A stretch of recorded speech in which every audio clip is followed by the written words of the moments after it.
आमच्या कुटुंबाच्या नावानं हॅकिंगचा प्रयत्न झाल्याचा गंभीर आरोप उद्धव ठाकरेंनी केलाय आणि यासाठी खोटा मोबाईल नंबर वापरून ओटीपी मिळवण्यात आल्याचं सुद्धा त्यांनी म्हटलेलं आहे। सक्षम नावाच्या ॲपवरून खोटा अर्ज का केला असा सवाल त्यांनी उपस्थित केलाय। दरम्यान मत चोर दिसल्यास त्यांना लोकशाही मार्गाने फटकावा असं आवाहन त्यांनी मतदारांना केलंय। निवडणूक आयोगाची माणसं आलेत म्हटलं निवडणूक आयोगाची म्हणजे साधू संत येती घरा तोची दिवाळी दसरा। आता दिवाळी झाली दसरा झाला हे कशाला आले मग निवडणूक आली असणार। त्यांना बोलवलं त्यांना विचारलं सगळी मराठी माणसं त्यांची काही दोष नाही आमच्याच गव्हर्नमेंट कॉलनीमध्ये राहणारी आणि म्हटलं बोला काय हो काय माहिती पाहिजे तुम्हाला।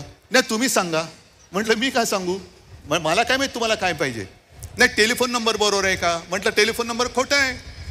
मग आणखीन काय तुम्हाला सांगायचं म्हटलं मी कशाला तुम्ही माझ्याकडे आलात नाही तुम्ही अर्ज केलाय व्हेरिफिकेशनसाठी।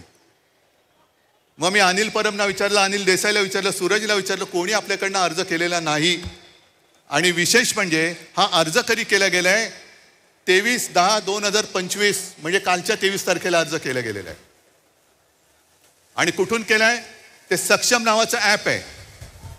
तर सक्षम नावाच्या ॲपवरनं हा प्रकार कशासाठी कोण करत होतं मी रितसर तक्रार केली की कोणी हे केलेलं आहे। याचा अर्थ असा की माझ्या नावाने खोट्या नंबरवरून ओटीपी काढण्याचा प्रयत्न झालाय।